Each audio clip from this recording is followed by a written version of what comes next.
ನಮಸ್ಕಾರ ಫ್ರೆಂಡ್ಸ್, ಇವತ್ತಿನ ಕತೆ ಒಂದು ಕಾಲ್ಪನಿಕ ಆಹಾರ ಕತೆ. ಇದು ಕೇವಲ ನಿಮ್ಮ ಮನೋರಂಜನೆಗೆ ಮಾತ್ರ. ಇದರಲ್ಲಿ ಬರುವ ಪಾತ್ರಗಳು ಘಟನೆಗಳಾಗಲಿ ನೈಜ ಜೀವನಕ್ಕೆ ಸಂಬಂಧಿಸುವುದಿಲ್ಲ. ಯಾರಿಗಾದರೂ ಭಯದ ಸಮಸ್ಯೆ ಇದ್ದರೆ ಅಥವಾ ಚಿಕ್ಕ ಮಕ್ಕಳಿದ್ದರೆ ದಯವಿಟ್ಟು ಈ ವಿಡಿಯೋ ನೋಡಬೇಡಿ. ಧನ್ಯವಾದಗಳು. ನಮಸ್ಕಾರ friends, welcome back to Raju stories. ನಾವೆಲ್ಲರೂ ಲಾಂಗ್ ಡ್ರೈವ್ ಹೋಗೋಕೆ ಇಷ್ಟಪಡ್ತೀವಿ. ರಾತ್ರಿ ಹೊತ್ತು ಹೈವೇಲಿ ಹೋಗ್ತಾ ಇದ್ರೆ ಸುತ್ತಲೂ ಕತ್ತಲೆ ಇದ್ದಾಗ ದೂರದಲ್ಲಿ ಒಂದು ಚಿಕ್ಕ ಲೈಟ್ ಕಂಡ್ರೆ ಸಾಕು, ಅಬ್ಬಾ ಯಾವುದೋ ಹೋಟೆಲ್ ಸಿಕ್ತು ಅಂತ ಖುಷಿ ಪಡ್ತೀವಿ. ಸಾಮಾನ್ಯವಾಗಿ ಹೈವೇ ದಾಬಾದಲ್ಲಿ ಊಟ ರುಚಿಯಾಗಿರುತ್ತೆ ಅಂತ ನಾವೆಲ್ಲ ಬಾಯಿ ಚಪ್ಪರಿಸಿ ತಿಂತೀವಿ. ಆದರೆ ಆ ರುಚಿಯಾದ ಮಸಾಲೆಯ ಹಿಂದೆ ಅಡಗಿರೋ ಮಾಂಸ ಯಾರದ್ದು ಅಂತ ನೀವು ಯಾವತ್ತಾದರೂ ಚೆಕ್ ಮಾಡಿದ್ದೀರಾ? ಅದು ಕೋಳಿದೋ, ಕುರಿದೋ ಅಥವಾ ಮನುಷ್ಯರದೋ? ಇವತ್ತಿನ ಕತೆ ಕೇಳಿದ ಮೇಲೆ ನೀವು ಹೈವೇಲಿ ಊಟ ಮಾಡೋ ಮುಂಚೆ ನೀರು ಕುಡಿಯೋಕ್ಕೂ 10 ಸಲ ಯೋಚನೆ ಮಾಡ್ತೀರಾ. ಬನ್ನಿ ಇವತ್ತಿನ ಕಥೆಯನ್ನ ಶುರು ಮಾಡೋಣ. ಈ ಕಥೆಯ ನಾಯಕರು 3 ಜನ ಬೆಸ್ಟ್ ಫ್ರೆಂಡ್ಸ್, ರಾಹುಲ್, ಕಿರಣ್ ಮತ್ತು ಅಮಿತ್. ಅವರು ಚಿಕ್ಕಮಗಳೂರಿನಿಂದ ಬೆಂಗಳೂರಿಗೆ ಕಾರಿನಲ್ಲಿ ಬರ್ತಿರ್ತಾರೆ.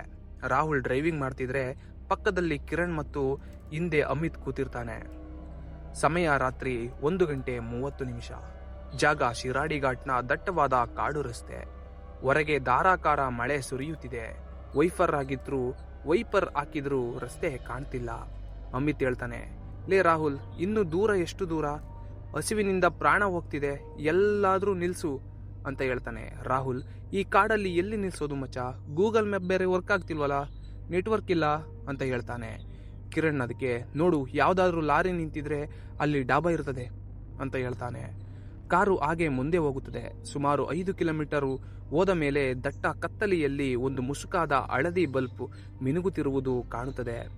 ಅದರ ಕೆಳಗೆ ಒಂದು ತುಕ್ಕು ಹಿಡಿದ ಬೋಲ್ಡ್ ಶಿವ ಭೈರವ ಡಾಬಾ ಅಂತ 24x7 ಅಂತ ಇರ್ತದೆ. ಇಲ್ಲಿ ಸ್ಪೆಷಲ್ ಊಟ ಸಿಗುತ್ತದೆ ಅಂತ ಬೋಲ್ಡ್ ಇರುತ್ತದೆ. ಅವರು ಕಾರನ್ನ ಮಣ್ಣಿನ ರಸ್ತೆಗೆ ಇಳಿಸಿ ಆ ಡಾಬಾ ಮುಂದೆ ನಿಲ್ಲಿಸ್ತಾರೆ. ಅದು ನೋಡೋಕೆ ಹೋಟೆಲ್ ತರಹ ಇರಲ್ಲ, ಯಾವುದೋ ಹಳೆಯ ಗೋಡೌನ್ ತರಹ ಇರ್ತದೆ. ಮೇಲೆ ತಗಡಿನ ಸೀಟ್ ಹಾಕಿದ್ದಾರೆ. ಮುಂದೆ 2 ಲಾರಿಗಳು ನಿಂತಿವೆ. ಆದರೆ ಲಾರಿ ಡ್ರೈವರ್ಗಳು ಎಲ್ಲೂ ಕಾಣಿಸ್ತಿಲ್ಲ. ಲಾರಿಗಳ ಮೇಲೆ ಧೂಳು ಹಿಡಿದಿದೆ, ಆದರೆ ಅವು ಅಲ್ಲಿ ನಿಂತು ತುಂಬಾ ದಿನ ಆಗಿದೆ. 3 ಕಾರಿಂದ ಇಳಿದು ಒಳಗೆ ಹೋಗ್ತಾರೆ. ಒಳಗೆ ವಿಪರೀತ ಸೆಕೆ ಮತ್ತು ಒಂದು ವಿಚಿತ್ರವಾದ ವಾಸನೆ. ಅಳಸಿದ ಎಣ್ಣೆ ಮತ್ತು ಹೂವು ಬಾಡಿದ ವಾಸನೆ ಮಿಕ್ಸ್ ಆದ ಆಗಿದೆ. ಅಲ್ಲಿ ಕೇವಲ 4 ಟೇಬಲ್ ಇವೆ. ಗೋಡೆಯ ಮೇಲೆ ದೊಡ್ಡದಾದ ಕಾಳಿದೇವಿಯ ಫೋಟೋ ಇದೆ. ದೇವಿಯ ಕತ್ತಲ್ಲಿರೋದು ಹೂವಿನ ಹಾರ ಅಲ್ಲ, ತಲೆ ಬುರುಡೆಗಳ ಹಾರ. ಫೋಟೋಗೆ ಕುಂಕುಮದ ಬದಲು ರಕ್ತದ ತಿಲಕ ಇಟ್ಟ ಆಗಿದೆ. ಒಂದು ಮೂಲೆಯಲ್ಲಿ ಒಬ್ಬ ದಪ್ಪಗಿರೋ ಆಸಾಮಿ ಇರ್ತಾನೆ. ಕಪ್ಪಾದ ಬನಿಯನ್ ಹಾಕಿಕೊಂಡು ಒಂದು ದೊಡ್ಡದಾದ ಮರದ ದಿಮ್ಮಿಯ ಮೇಲೆ ಮಾಂಸ ಕತ್ತರಿಸುತ್ತಿದ್ದಾನೆ. ಅವನು ಇವ ಕಡೆ ತಿರುಗೂ ಕೂಡ ನೋಡಲ್ಲ. ಅವರು ಒಂದು ಟೇಬಲ್ ಹತ್ತಿರ ಹೋಗಿ ಕೂತ್ಕೋತಾರೆ. ಟೇಬಲ್ ಜಿಡ್ಡು ಹಿಡ್ದಾಗಿದೆ. ಒಬ್ಬ ಸಪ್ಲೈಯರ್ ಕತ್ತಲೆಯಿಂದ ಹೊರಗೆ ಬರ್ತಾನೆ. ಅವನನ್ನ ನೋಡಿದ್ರೇನೆ ಮೈ ಜುಮ್ ಅನ್ಸುತ್ತೆ. ಅವನ ಮುಖದಲ್ಲಿ ಅರ್ಧ ಭಾಗ ಸುಟ್ಟು ಹೋಗಿದೆ. ಒಂದು ಕಣ್ಣು ಪೂರ್ತಿ ಬಿಳಿಯಾಗಿದೆ. ಅವನು ನಡೆಯುವಾಗ ಕುಂಟುತ್ತಾನೆ. ಅವನು ಬಂದು ನೀರು ಇಡ್ತಾನೆ. ಗ್ಲಾಸ್ ಕೂಡ ಕೊಳಕಾಗಿದೆ. ಕಿರಣ್ ಹೇಳ್ತಾನೆ, ಬಾಸ್, ಊಟ ಏನ್ ಸಿಗುತ್ತೆ ಅಂತ. ಸಪ್ಲೈಯರ್, ಇಲ್ಲಿ ವೆಜ್ ಇಲ್ಲ, ಬರೀ red meat, special mutton fry, mutton sambar ಅಂತ ಹೇಳ್ತಾನೆ. ಅಮಿತ್, ಸರಿ, 3 ಫುಲ್ ಮೀಲ್ಸ್ ಕೊಡಿ, ಆದ್ರೆ ಫ್ರೆಶ್ ಆಗಿರ್ಲಿ ಅಂತ ಹೇಳ್ತಾನೆ. ಸಪ್ಲೈಯರ್ ಒಂದು ವಿಚಿತ್ರ ನಗು ಬೀರುತ್ತಾ, ತುಂಬಾ ಫ್ರೆಶ್ ಸರ್, ಇವಾಗ್ಲೇ ಕಟ್ ಮಾಡಿರೋದು ಅಂತ ಹೇಳಿ ಹೋಗ್ತಾನೆ. ಸ್ವಲ್ಪ ಹೊತ್ತಲ್ಲಿ ಬಿಸಿ ಬಿಸಿ ಊಟ ಬರುತ್ತದೆ. ಅದರ ಸುವಾಸನೆ ಎಷ್ಟು ಅದ್ಭುತವಾಗಿತ್ತಂದ್ರೆ ಹುಡುಗರು ತಮ್ಮ ಅನುಮಾನವನ್ನೆಲ್ಲ ಮರೆತು ಬಿಡ್ತಾರೆ. ಹಸಿವಿನಲ್ಲಿ ಅವರು ಗಬಗಬನೆ ಅಂತ ತಿನ್ನೋಕೆ ಶುರು ಮಾಡ್ತಾರೆ. ರಾಹುಲ್, ವಾವ್ ಮಚ್ಚ, ಲೈಫಲ್ಲಿ ಇಂಥ ಟೇಸ್ಟ್ ನೋಡಿಲ್ಲ, ಪೀಸ್ ಬೆಣ್ಣೆ ತರ ಇದೆ ಅಂತ ಹೇಳ್ತಾನೆ. ಅಮಿತ್ ಅದಕ್ಕೆ, ಹೌದು ಮಚ್ಚ, ಮಸಾಲೆ ಸೂಪರ್ ಆಗಿದೆ ಅಂತ ಹೇಳ್ತಾನೆ. ಅವರು ಮೂಳೆಗಳನ್ನ ಬಿಡದೆ ಚೀಪಿ ತಿಂತಿದ್ದಾರೆ. ಆ ಮಾಂಸದಲ್ಲಿ ಒಂದು ರೀತಿ ಸಿಹಿ ರುಚಿ ಇರುತ್ತೆ. ಕಿರಣ್ ತಿನ್ನುವಾಗ ಅವನ ಬಾಯಿಗೆ ಏನೋ ಗಟ್ಟಿಯಾದ ವಸ್ತು ಸಿಗುತ್ತದೆ. ಏನಿದು, ಎಲುಬು ಇಷ್ಟು ಗಟ್ಟಿಯಾಗಿದೆ ಅಂತ ಬಾಯಿಯಿಂದ ತೆಗೆದು ಪ್ಲೇಟ್ ಪಕ್ಕ ಇಡ್ತಾನೆ. ಅಲ್ಲಿ ಕರೆಂಟ್ ಡಿಮ್ ಇರೋದ್ರಿಂದ ಮೊಬೈಲ್ ಟಾರ್ಚ್ ಹಾಕಿ ನೋಡ್ತಾರೆ. ಆಗ ಅವನಿಗೆ ಕಂಡ ದೃಶ್ಯ ನೋಡಿ ಅವನ ರಕ್ತ ನೀರಾಗುತ್ತೆ. ಅದು ಪ್ರಾಣಿಯ ಮೂಳೆಯಲ್ಲ, ಅದು ಮನುಷ್ಯನ ಕೈ ಬೆರಳು. ಅದಕ್ಕೆ ಇನ್ನೂ ಅರ್ಧ ಸುಟ್ಟಿರೋ ಚರ್ಮ ಅಂಟಿಕೊಂಡಿದೆ ಮತ್ತು ಆ ಬೆರಳಿನ ತುದಿಯಲ್ಲಿ ಮನುಷ್ಯನ ಉಗುರು ಹಾಗೇ ಇದೆ. ಅದಕ್ಕಿಂತ ಭಯಂಕರ ಅಂದ್ರೆ ಆ ಬೆರಳಿಗೆ ಒಂದು ಚಿನ್ನದ ಉಂಗುರ ಇದೆ. ಕಿರಣ್ ಜೋರಾಗಿ ವಾಂತಿ ಮಾಡ್ಕೋತಾನೆ. ರಾಹುಲ್, ಉಗಿರಿ ಉಗಿರಿ ಎಲ್ಲರೂ ಅಂತ ಹೇಳ್ತಾನೆ. ರಾಹುಲ್ ಮತ್ತೆ ಅಮಿತ್ ಗಾಬರಿಯಾಗಿ ಏನಾಯ್ತು ಅಂತ ಕೇಳ್ತಾನೆ. ಕಿರಣ್ ನಡುಗುವ ಕೈಯಲ್ಲಿ ಆ ಬೆರಳನ್ನ ತೋರಿಸ್ತಾನೆ. ನಾವು ತಿಂತಿರೋದು ಮಟನ್ ಅಲ್ಲ, ಇದು ಮನುಷ್ಯರ ಮಾಂಸ ಅಂತ ಹೇಳ್ತಾನೆ. ಮೂವರಿಗೂ ಪ್ರಾಣ ಭಯ ಶುರುವಾಗುತ್ತದೆ. ಅಲ್ಲಿಂದ ಎದ್ದು ಓಡೋಕೆ ಬಾಗಿಲ ಕಡೆ ಹೋಗ್ತಾರೆ. ಆದರೆ ಡಾಬಾಗದ ಮುಂಭಾಗದ ಶಟರ್ ಆಗಲೇ ಬಂದಾಗಿದೆ. ಅವರು ಸಿಕ್ಕಿ ಹಾಕಿಕೊಂಡಿದ್ದಾರೆ. ಅದೇ ಸಮಯದಲ್ಲಿ ಕಿಚನ್ ಕಡೆಯಿಂದ ಜೋರಾದ ನಗುವಿನ ಶಬ್ದ ಕೇಳಿಸುತ್ತದೆ. ಅವರು ಕಿಚನ್ ಬಾಗಿಲಿನಿಂದ ಒಳಗೆ ಇಣುಕಿ ನೋಡ್ತಾರೆ. ಅಲ್ಲಿ ಕಂಡ ದೃಶ್ಯ ನರಕದಂತೆ ಕಡಿಯಾಗಿರುತ್ತದೆ. ಅಲ್ಲಿ ಹಗ್ಗಕ್ಕೆ ತಲೆ ಕೆಳಗಾಗಿ ನೇತು ಹಾಕಿರೋದು ಕುರಿಗಳಲ್ಲ, ಲಾರಿ ಡ್ರೈವರ್ಗಳ ಶವಗಳು. ಕೆಲವು ಶವಗಳನ್ನ ಚರ್ಮ ಸುಲಿಯಲಾಗಿದೆ. ಆ ದಪ್ಪಗಿರೋ ಅಡಿಗೆಯವನು ಒಂದು ಶವದ ತೊಡೆಯ ಭಾಗವನ್ನ ಕತ್ತರಿಸಿ ಮಸಾಲೆ ಹಚ್ಚುತ್ತಿದ್ದಾನೆ.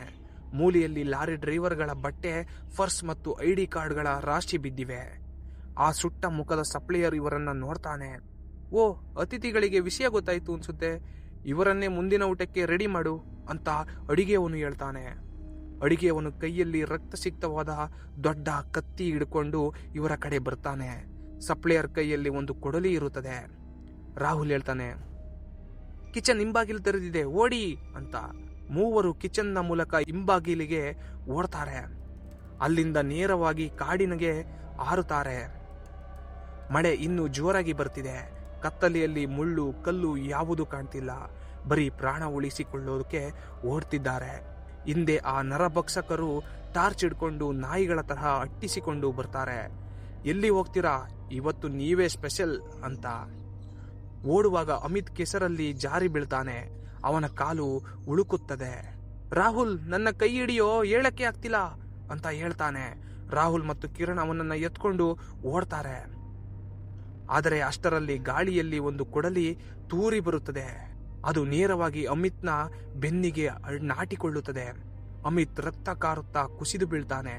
ಸಪ್ಲೈಯರ್ ಅಮಿತ್ನ ಕಾಲನ್ನ ಹಿಡಿದು ಎಳೆದುಕೊಂಡು ಹೋಗ್ತಾನೆ. ಅಮಿತ್ ಕಾಪಾಡಿ ಕಾಪಾಡಿ ಅಂತ ಕಿರ್ಚುತ್ತಾನೆ. ರಾಹುಲ್ ಮತ್ತು ಕಿರಣ್ ಅಸಹಾಯಕರಾಗಿ ಕಣ್ಣೀರು ಹಾಕುತ್ತಾ ಅಲ್ಲಿಂದ ಓಡುತ್ತಾರೆ. ಸುಮಾರು ಅರ್ಧ ಗಂಟೆ ಓಡಿದ ಮೇಲೆ ರಾಹುಲ್ ಮತ್ತು ಕಿರಣ್ ಮತ್ತೆ ಹೈವೇ ರಸ್ತೆಗೆ ಬರ್ತಾರೆ. ದೂರದಲ್ಲಿ ಒಂದು ಪೊಲೀಸ್ ಜೀಪ್ ಬರ್ತಿರುತ್ತದೆ. ಅವರು ಕೈ ಬೀಸಿ ಜೀಪ್ ನಿಲ್ಲಿಸ್ತಾರೆ. ಇನ್ಸ್ಪೆಕ್ಟರ್ ಕೇಳ್ತಾರೆ, ಏನಾಯ್ತು, ಯಾಕೆ ಹಿಂಗ್ ಓಡಿ ಬರ್ತಿದ್ದೀರಾ ಅಂತ ಕೇಳ್ತಾರೆ.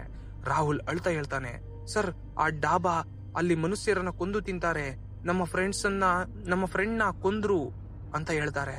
ಇನ್ಸ್ಪೆಕ್ಟರ್ ಶಾಕ್ ಆದವರಂತೆ ಕೇಳ್ತಾರೆ, ಯಾವ ಡಾಬಾ, ಶಿವ ಭೈರವ ಡಾಬಾನ ಅಂತ ಕೇಳ್ತಾನೆ.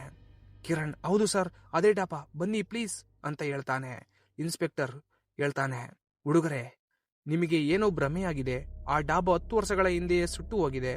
ಅಲ್ಲಿನ ಮಾಲೀಕರು ಜನರಿಗೆ ಮನುಷ್ಯರ ಮಾಂಸ ತಿನ್ನಿಸ್ತಿದ್ದ ಅಂತ ಗೊತ್ತಾಗಿ ಜನ ಅವನನ್ನ ಡಾಬಾ ಒಳಗೆ ಹಾಕಿ ಜೀವಂತ ಸುಟ್ಟಿದ್ರು. ಈಗ ಅಲ್ಲಿ ಬರೀ ಬೂದಿ ಇದೆ ಅಷ್ಟೇಯಾ ಅಂತ ಹೇಳ್ತಾನೆ. ಪೊಲೀಸ್ ಜೀಪ್ ಆ ಜಾಗಕ್ಕೆ ಹೋಗುತ್ತೆ. ರಾಹುಲ್ ಮತ್ತು ಕಿರಣ್ ನೋಡಿದಾಗ ಶಾಕ್ ಆಗ್ತಾರೆ. ಅವರು ಊಟ ಮಾಡಿದ ಜಾಗದಲ್ಲಿ ಯಾವುದೇ ಹೋಟೆಲ್ ಇರಲ್ಲ. ಕೇವಲ ಕಪ್ಪಗಾದ ಸುಟ್ಟು ಹೋದ ಗೋಡೆಗಳು ಮತ್ತು ಮುರಿದು ಬಿದ್ದ ತಗಡುಗಳು ಇರುತ್ತದೆ. ಎಲ್ಲವೂ ಪಾಳು ಬಿದ್ದಿದೆ. ಕಿರಣ್ ಹೇಳ್ತಾನೆ, ಇಲ್ಲ ಸರ್, ನಾವು ಇಲ್ಲೇ ಊಟ ಮಾಡಿದ್ದು. ಆ ಲಾರಿಗಳು, ಆ ಲೈಟ್ ಅಂತ ಹೇಳ್ತಾನೆ. ಈಗ ಅಲ್ಲಿ ಲಾರಿಗಳು ಇಲ್ಲ. ರಾಹುಲ್ಗೆ ತಲೆ ತಿರುಗುತ್ತದೆ. ಹಾಗಾದ್ರೆ ನಾವು ತಿಂದಿದ್ದು ಏನು, ನಮ್ಮ ಅಮಿತ್ ಎಲ್ಲಿ ಹೋದ ಅಂತ ಕೇಳ್ತಾನೆ. ಆಗ ಇನ್ಸ್ಪೆಕ್ಟರ್ ಜೋರಾಗಿ ನಗುತ್ತಾನೆ.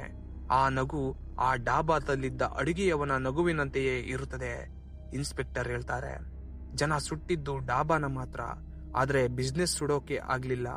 ಅದನ್ನ ಈಗ ನಾವು ನಡೆಸ್ತಿದ್ದೀವಿ ಅಂತ ಹೇಳ್ತಾನೆ. ಪೊಲೀಸ್ ಜೀಪ್ನ ಹಿಂಬದಿಯಿಂದ ಅದೇ ಸುಟ್ಟ ಮುಖದ ಸಪ್ಲೈಯರ್ ಮತ್ತು ಅಡುಗೆಯವನು ಇಳಿದು ಬರ್ತಾರೆ. ಅವರು ಸತ್ತಿರಲಿಲ್ಲ, ಅವರು ಜೀವಂತವಾಗಿದ್ದಾರೆ ಮತ್ತು ಈ ಪೊಲೀಸರೇ ಅವರ ಪಾಲುದಾರರು. ಇನ್ಸ್ಪೆಕ್ಟರ್ ಹೇಳ್ತಾರೆ, ಫ್ರೆಶ್ ಮಾಂಸ ಸಿಕ್ಕಾಗ ನಾವು ಯಾಕೆ ಬಿಡಬೇಕು ಅಂತ. ಸಪ್ಲೈಯರ್ ಕಿರಣ್ ಮತ್ತು ರಾಹುಲ್ನ ತಲೆಗೆ ರಾಡ್ನಿಂದ ಹೊಡಿತಾರೆ. ಎಲ್ಲವೂ ಕತ್ತಲಾಗುತ್ತದೆ. ಕ್ಯಾಮ್ರಾ ಜೂಮ್ ಔಟ್ ಆಗುತ್ತದೆ. ಆ ಸುಟ್ಟು ಹೋದ ಡಾಬಾದ ಅಂಡರ್ ಗ್ರೌಂಡ್ ಬಾಗಿಲು ತೆರೆಯುತ್ತೆ. ಅಲ್ಲಿಂದ ಹೊಗೆ ಮತ್ತು ಮಾಂಸ ಬೇಯುವ ವಾಸನೆ ಬರ್ತಿದೆ. ಹುಡುಗರಿಬ್ಬರನ್ನ ಒಳಗೆ ಎಳೆದುಕೊಂಡು ಹೋಗ್ತಾರೆ. ಗೆಳೆಯರೇ, ಕೇಳಿದ್ರಲ್ಲ, ಹೈವೇ ಡಾಬಾದ ಕರಾಳ ಸತ್ಯ. ಎಷ್ಟೋ ಜನ ಹೈವೇಯಲ್ಲಿ ಕಾಣೆಯಾಗ್ತಾರೆ. ಪೊಲೀಸರು ಮಿಸ್ಸಿಂಗ್ ಕೇಸ್ ಅಂತ ಫೈಲ್ ಮುಚ್ಚಿ ಹಾಕ್ತಾರೆ. ಆದರೆ ಯಾರಿಗೂ ಗೊತ್ತಿಲ್ಲ ಅವರು ಕಾಣಿಯಾಗಿಲ್ಲ, ಅವರು ಯಾರದೋ ಹೊಟ್ಟೆ ಸೇರಿದ್ದಾರೆ ಅಂತ. ಮುಂದಿನ ಸಲ ನೀವು ಲಾಂಗ್ ಡ್ರೈವ್ ಹೋದಾಗ ಹಸಿವಾದರೆ ಬಿಸ್ಕೆಟ್ ತಿಂದು ತೃಪ್ತಿ ಪಡಿ. ಅಪರಿಚಿತ ಹೋಟೆಲ್ನಲ್ಲಿ ಸ್ಪೆಷಲ್ ಮೀಲ್ಸ್ ಕೇಳಬೇಡಿ, ಯಾಕೆಂದರೆ ಪ್ಲೇಟ್ನಲ್ಲಿರೋದು ನಿಮ್ಮ ಫ್ರೆಂಡ್ಸ್ ಕೂಡ ಆಗಿರಬಹುದು. ಈ ಸ್ಟೋರಿ ನಿಮಗೆ ನಿಜವಾಗಿಯೂ ಭಯ ತರಿಸಿದರೆ ಲೈಕ್ ಮಾಡಿ, ಕಮೆಂಟ್ ಮಾಡಿ. ನಾನು ನಿಮ್ಮ ರಾಜು. ಮುಂದಿನ ವಿಡಿಯೋದಲ್ಲಿ ಸಿಗ್ತೀವಿ. ಅಲ್ಲಿಯವರೆಗೂ ಬಾಯ್.